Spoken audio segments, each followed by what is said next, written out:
Hey there, eaglets. This is Mr. Morsher, and today we'll be reading The Vast Wonder of the World, biologist Ernest Everett Just, by Melina Mangal, and illustrated by Luisa Uribe. This is an AR level 5.2. Let's get started.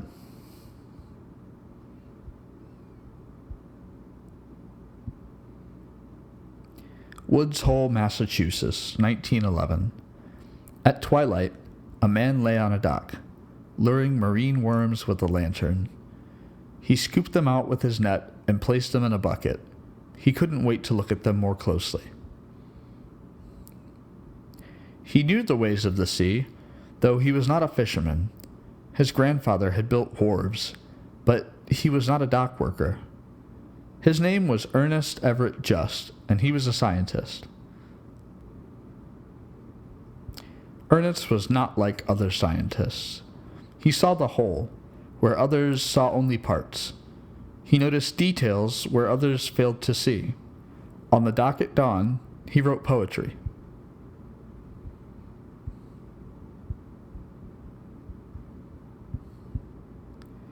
Back in his laboratory, Ernest examined the marine worms under the microscope. He recorded and sketched their movements. How do their tiny egg cells create new life? He wondered. At a time when few expected a black man to do so well, Ernest became the world authority on how life begins from an egg. From early on, Ernest wondered about the world of water around him. Born in Charleston, South Carolina, where rivers and ocean meet, Ernest watched how fishermen netted their catch. He learned how to read from his schoolteacher mother. After his father died when he was 4, he learned how hard life could be. To find better paying work, Ernest's mother moved their family from the city across the river to the country. Soon after, Ernest caught typhoid fever. He survived, but he had lost his ability to read. He cried alone, struggling to relearn it all. Then one day, a miracle. Ernest could read again. He read as often as he could, letting his imagination roam. Words came to life as magical spirits. Ernest attended the school his mother created. In the town she also established. Ernest's mother never stopped working. Ernest never stopped observing, even while cooking, cleaning, and watching his younger brother and sister. He observed how a hurricane damaged their school, how tougher segregation laws restricted African Americans, and how his mother's remarriage changed his life at home. What Ernest really loved to observe, though, was nature. Surrounded by rivers and ocean, marsh and mud, he found plenty to explore. At 13, Ernest left home to attend boarding school in Orangeburg, South Carolina. It was here he published his first poem. When he graduated, Ernest returned home, hoping to begin teaching in his mother's school, but a fire had destroyed it.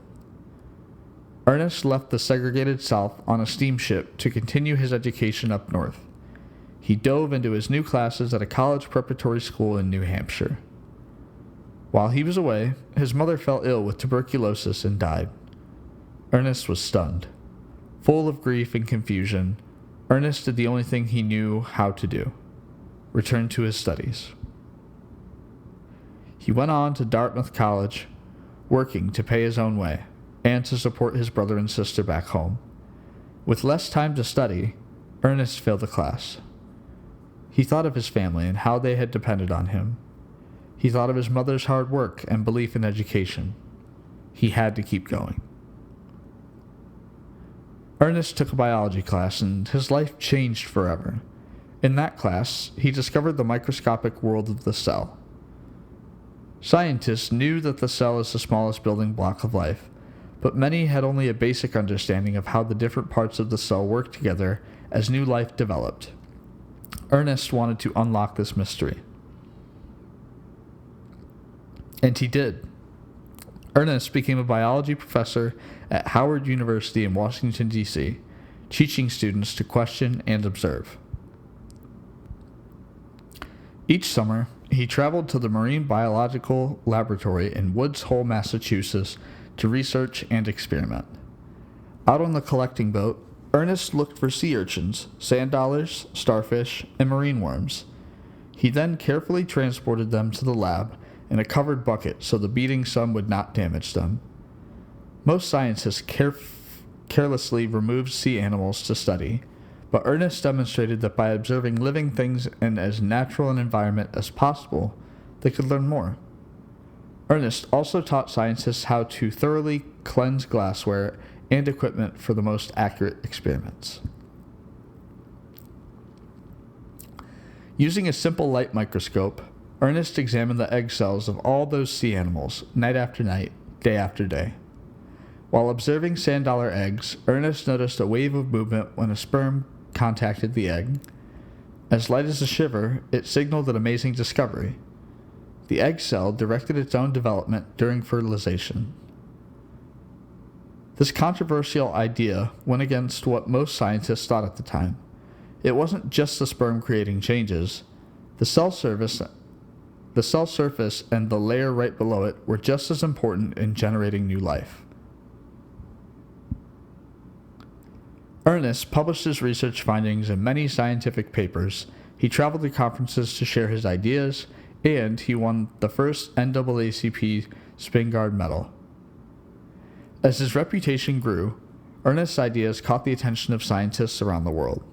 He was the first American research scientist invited to the world-famous Kaiser Wilhelm Institute in Berlin, Germany. From then on, Ernest worked in Europe as often and as long as he could, enjoying more warmth and respect than he'd ever felt in America.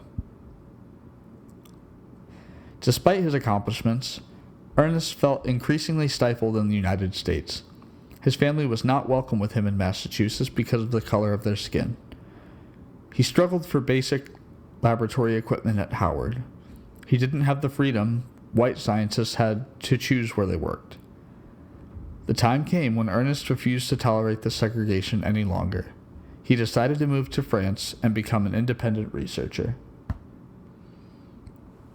Crossing the Atlantic, Ernest thought about the hundreds of students he'd introduced to science and how his fascination with cells began.